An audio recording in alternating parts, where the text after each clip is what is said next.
You're listening to Dakota Spotlight, a production of Forum Communications. My name is James Wallner, and this is Season 6, Vanishing Act, the untold story of Kristin Diede and Bob Anderson. To see articles, photographs, videos, maps, and more about this season, visit inforum.com/Dakota Spotlight. Remember how last week I told you we had a plan for the next 2 episodes, but also how those plans could change at any time? Guess what? They did. We're shifting gears slightly. We're going to wait 1 more week for that sit-down with the retired detective. Instead, this week, we're doing something different, and we're guessing it's something a lot of you have been wondering if you'll hear. You will recognize the next voice. It's Jeremy Fugelberg, co-producer of this season of Dakota Spotlight. All right, here goes. Looked up the winter chiropractic number. Theoretically, the office is closed at 4. It's a couple minutes after. So I'm hoping to catch him right at the end of the day or on his way out the door. Here goes.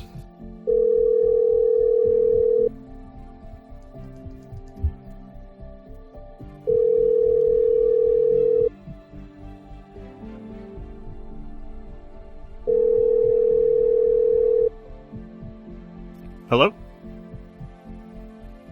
Hello? Is anyone there? So, rang, goes to dead air, and then it's just dead air. But it seems like the call connects, so that's weird. Well, no luck with Clyde Diede right now. Maybe we'll try him again in the morning. That was Jeremy's first attempt that would result in, I think, the most remarkable interview of this season of Dakota Spotlight. This week is all about that interview.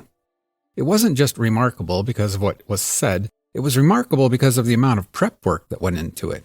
Remarkable because, well, we didn't even think it would happen. But it did. Clyde picked up and talked to us, and we asked him the biggest question of all.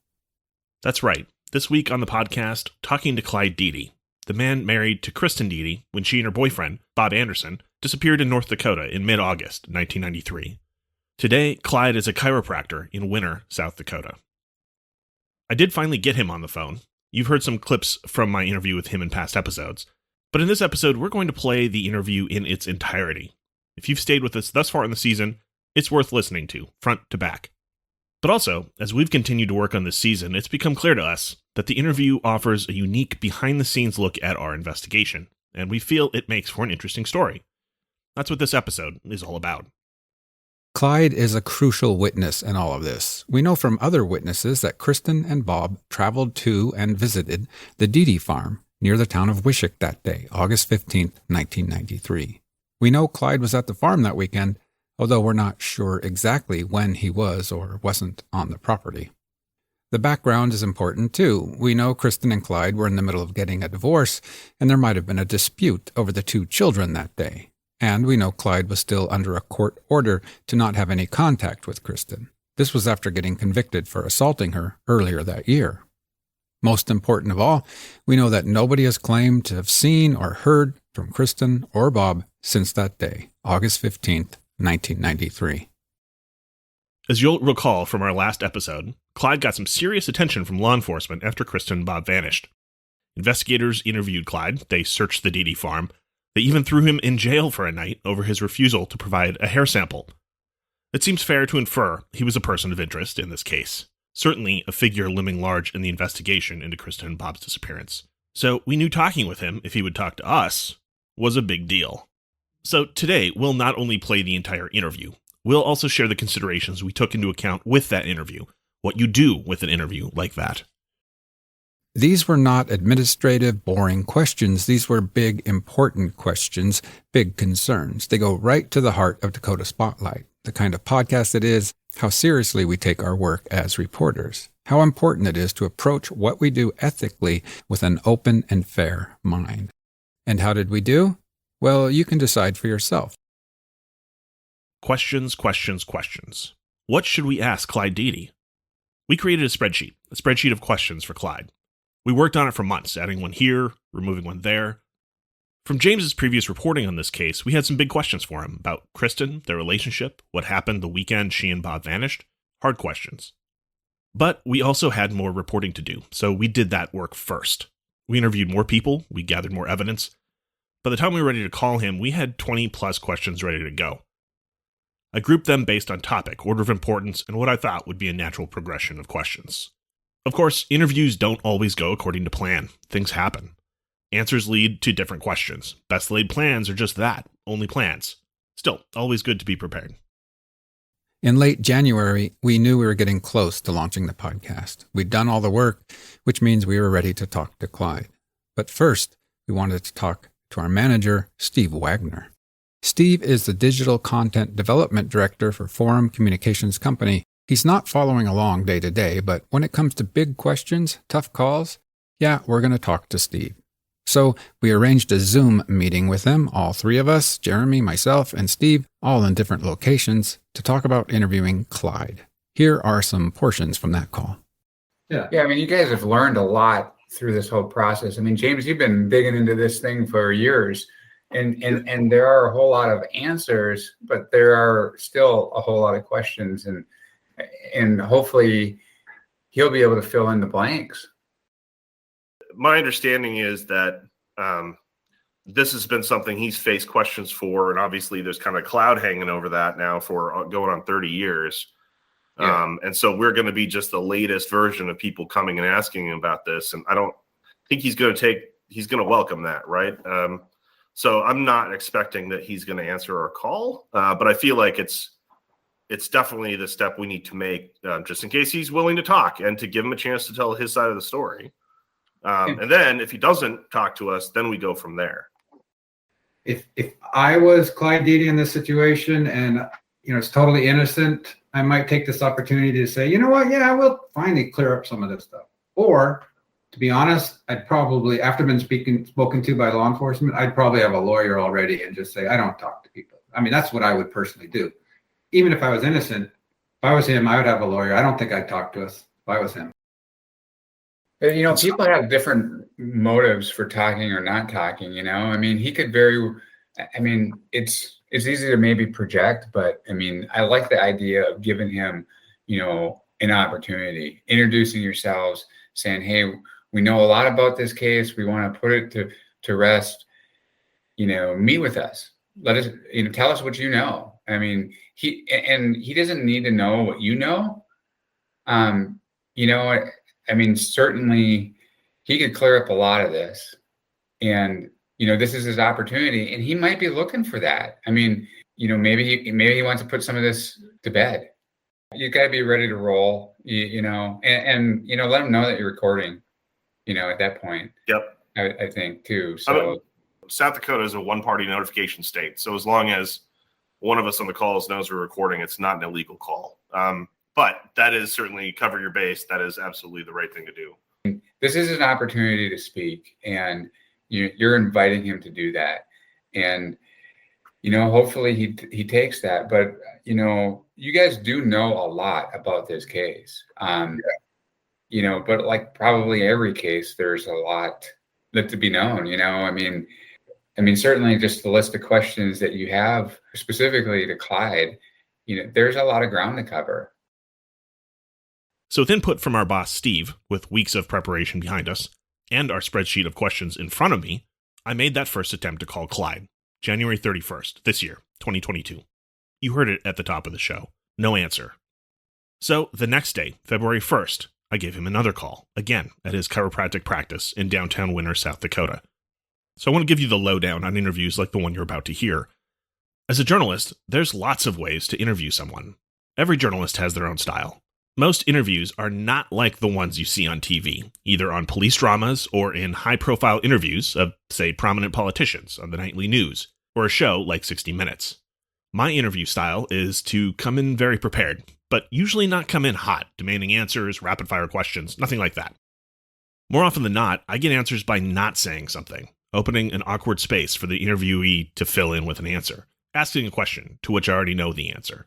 You'll hear that technique here. It'll probably feel uncomfortable at times to listen to, but trust me, that's the point. One final note before we play that whole unedited interview. The phone connection with Clyde is really awful. It's fuzzy, and at times it cranks out loud noises and tones and buzzes. That's just how it goes sometimes. And we decided not to edit them out, to give you the full, untouched interview firsthand. Okay, here we go. February 1st, 2022, just before we launched Season 6 of Dakota Spotlight. All right, attempt number 2. Gonna just keep trying. Double check the number. And, all right, let's go.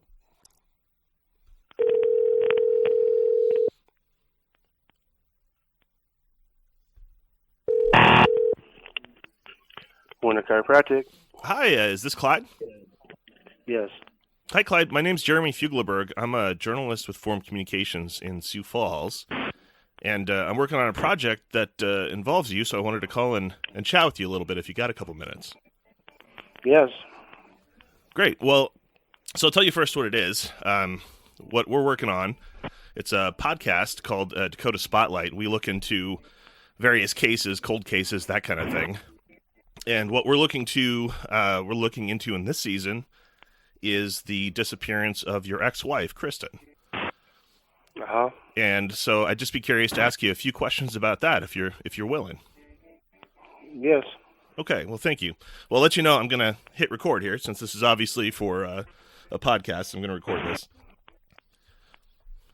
So that weekend, what do you think happened to her? I've heard lots of different stories, I guess, since we've been reporting on this. To the best of my knowledge, she left with her boyfriend. Left from just what do you mean left, I guess? Well, from her previous life, I don't know. Like left, like just drove away, or where do you? As in took off. Oh, like left. Right. Okay. So did you? So I believe she was in Wishek that weekend. I think it was mid-August there in 1993. Did you see her that weekend? Yes, I did. She left the kids with me. Okay. Did she drive the kids up and drop them off with you? Yeah, that's correct. Okay. Yeah, because from the research we did, it looked like I think there was a wedding that weekend. That I don't know. Okay. So when did you talk to her, and how did that conversation go?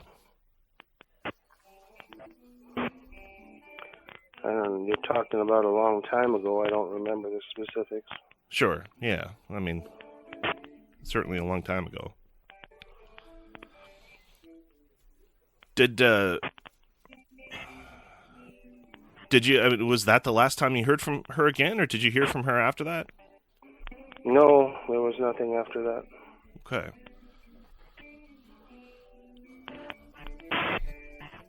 What? And I know some of these questions are kind of personal, so I respect your space with that. But I some of these I have to ask. From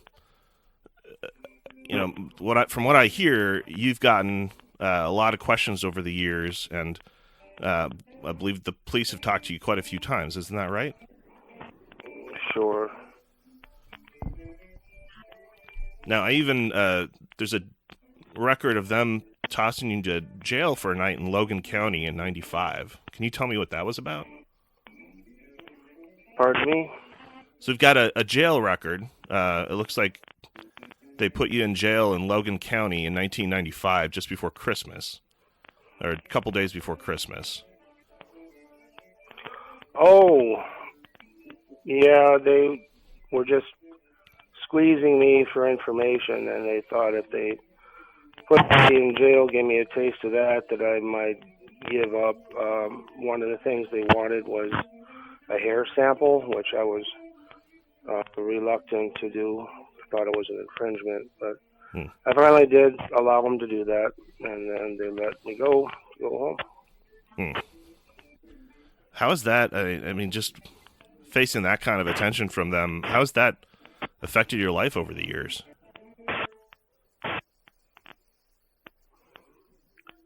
affected my life. Yeah. Well, after they were satisfied, there wasn't any continuation of issue, so there was no effect on my life. Oh, when was the last time that you got interviewed about this by them? In that general time frame, there wasn't anything following that. About in, let's say, around 95, somewhere in there. Again, specifics. Sure. A long time ago. Sure. Now, just going back with Kristin again, you guys were almost neighbors, weren't you?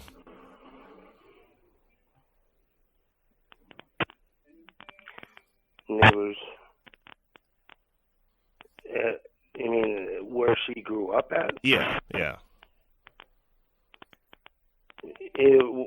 We were both on farms in the local Wishek area. Yeah. How did you meet her?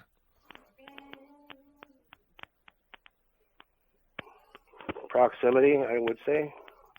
Just kind of knowing people and being kind of in the same area, that kind of thing. Right. Yeah. Now, my understanding is that you two had separated prior to that weekend when she disappeared. I believe the previous year, late in '92. And as I'm sure you're aware, there's several domestic violence charges that were filed against you. Can you tell me any more about those or what happened there?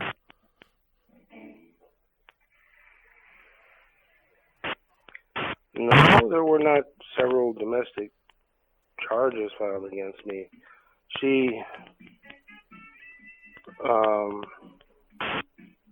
I drove away and she put her foot directly underneath my tire. And there was an issue about that. But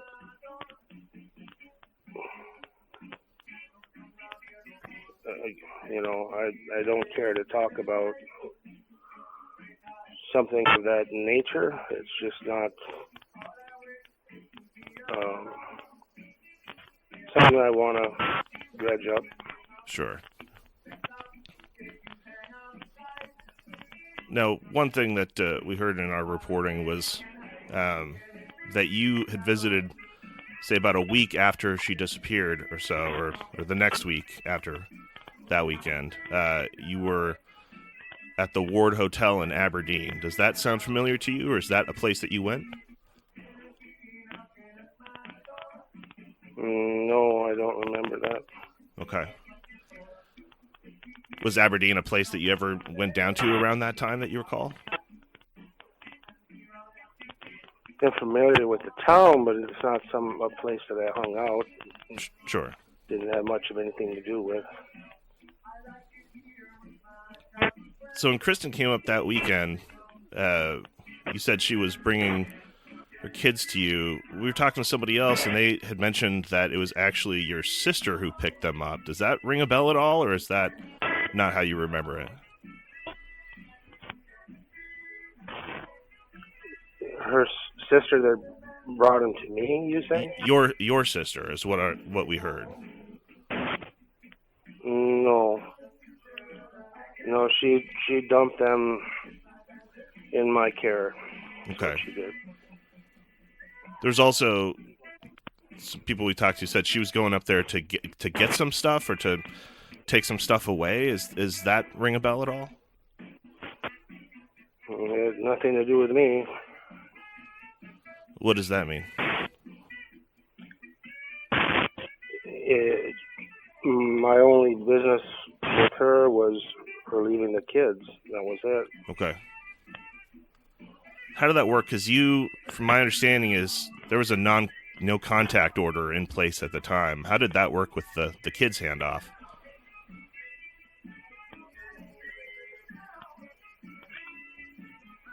I don't know about a no contact order. So that's my understanding, is one of the probation conditions for you after that domestic assault charge was a 2-year no contact order.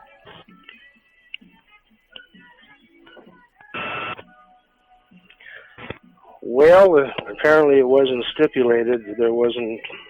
I had no interest in contacting her in any way, shape, or form. So when she turned up and left the kids, I had an opportunity to be with the kids for a while, and that was all I was interested in. Yeah, they were pretty young at that time. What did you tell them, or how did you talk to them about where their mom went?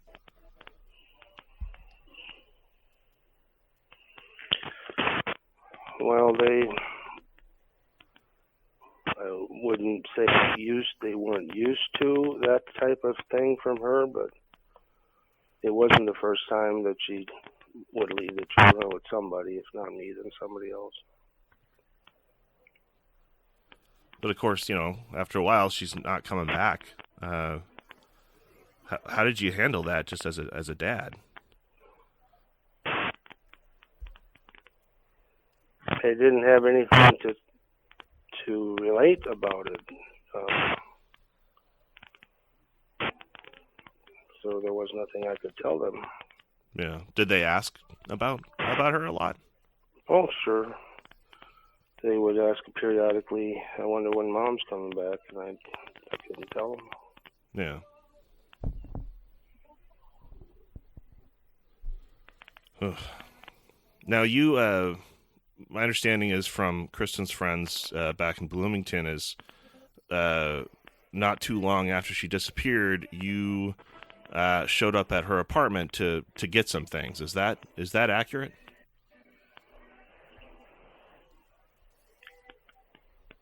A truck that belonged to me. That's the only thing that I recall about going to the apartment. To get a vehicle, you mean? Yes. Okay.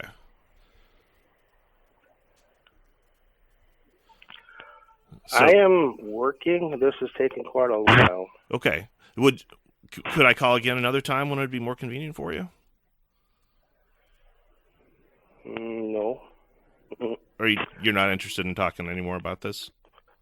No. It's dredging up bad memories. I understand that. Certainly with the questions from the police, I have to ask, did you kill Kristin and Bob? Of course not. Do you know where they are now? Done something like that, I wouldn't be talking to you from the comfort of my desk here, would I? No, I don't know anything about where they are. If you were me, where would you go looking for them?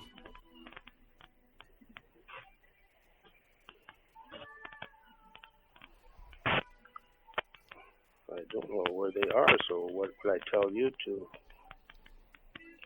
What information can I give you? I don't know where they are. Okay. Well, I'm hearing that you're not interested in talking. I can respect that. So I'll tell you, we're going to be working on this podcast ongoing. The first part of it is going to go up tomorrow.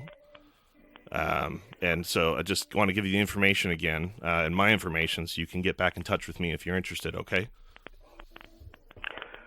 What is a podcast? I know it has something to do with internet information that people go on the internet with, but yeah, I'm not clear about what a podcast actually is. Oh, sure. So it's basically it's almost like a radio show, right?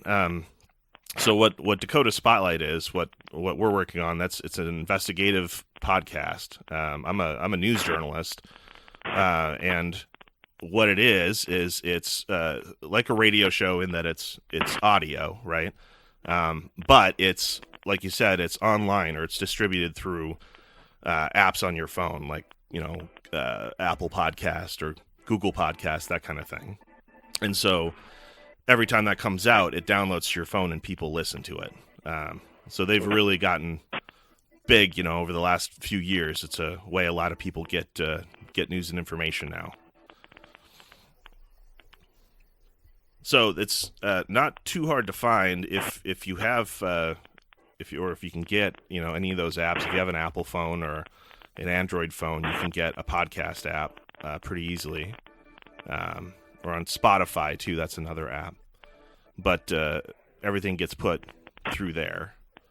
And then it's online as well, so it's possible to find it. Mm-hmm. So again, it's called Dakota Spotlight, and I'll give you my name and my number, so you have it. And if you're interested in calling me again, you just let me know. Okay. So my name is Jeremy, Jeremy,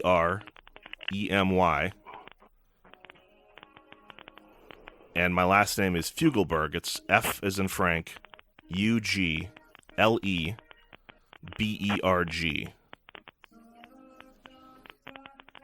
And our parent company is Forum Communications. It's based out of Fargo, but they own papers around the area, including the Mitchell paper. And my number, my direct number, my cell is 605-777-3357. Okay. Well, I thank you for your time. I understand this is bringing up a lot of old stuff, and it's not easy stuff. But I appreciate your time, and like I said, if you're interested in talking more, I'm here. Okay. Okay. Well, thank you very much, Clyde. Yep. Bye. Bye. That was a lot.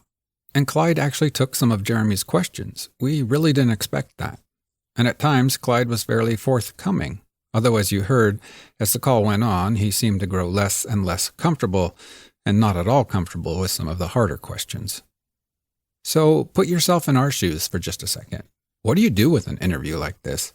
We just asked a man if he killed 2 people, including his wife. That's a big deal. Now, if Dakota Spotlight was like many other true crime podcasts out there, we probably would have held on to everything from this interview like a piece of storytelling treasure. You wouldn't have heard one word from our interview with Clyde in any of the early episodes. That's what other podcasts might do, because Clyde is clearly a significant figure in this investigation, and there are many questions remaining about his wife's disappearance. We could have done that. We could have hijacked your listening experience for the sole purpose of creating drama and suspense. But we didn't feel good about that at all. True crime is, well, it's true. It's real life. It's not a game. It's not Hollywood. It's not a joke. And it's not ancient history. Lots of people in this season are still alive. Clyde Diede has never been arrested and charged in connection to Kristin and Bob's disappearance. As he pointed out, quite rightly, he remains a free man. And like anyone else, he's innocent until proven guilty. A thing we've repeated over and over on this podcast because it's true. It's a vital part of the justice system in this country.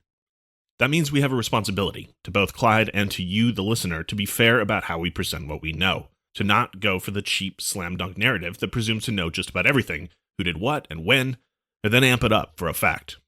We don't know exactly what happened. All we have are pieces of a puzzle. We've been honest about that.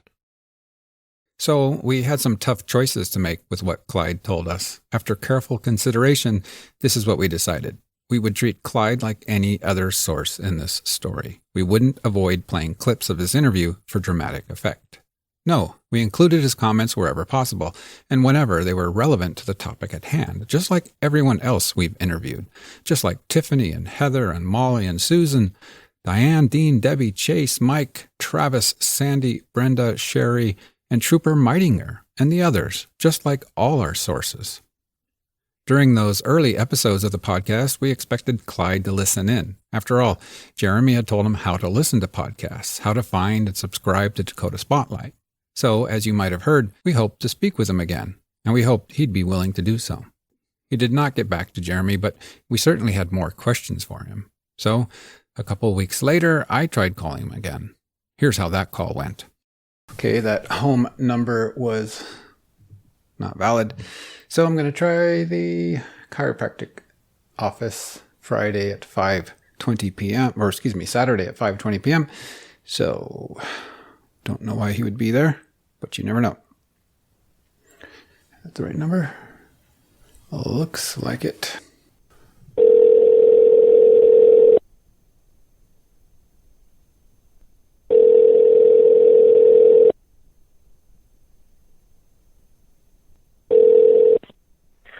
Winter Chiropractic.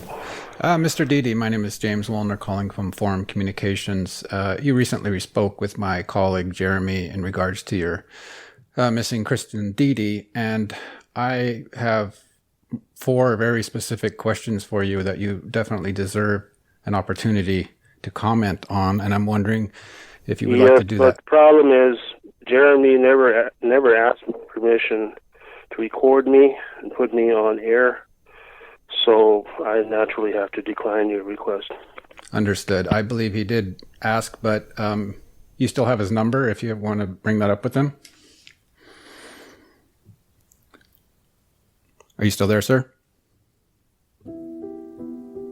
Hello? Mr. Diede, are you still there?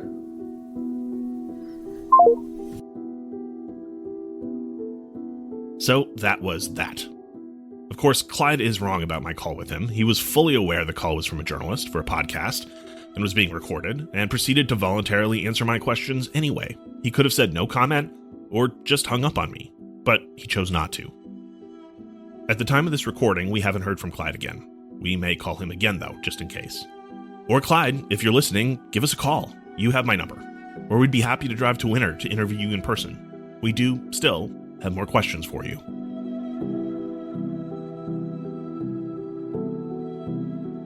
Next week, we'll sit down with a retired homicide detective from Bismarck, North Dakota, and lay everything we've learned out on the table. We'll ask him what he thinks about all of this. Thank you for listening to Dakota Spotlight. Well, I don't think they ran away. You don't? No. I don't think they ran away. Remember, the investigation into what happened to Kristin and Bob remains an open case. Everyone is innocent until proven guilty in a court of law. If you have any information about this case, contact law enforcement at the Logan County, North Dakota Sheriff's Office. The number is 701-754-2495. If you like this show and want others to discover it, please consider leaving us a review and rating on Apple Podcasts. And why not join the Dakota Spotlight Facebook group? Just search Dakota Spotlight on Facebook.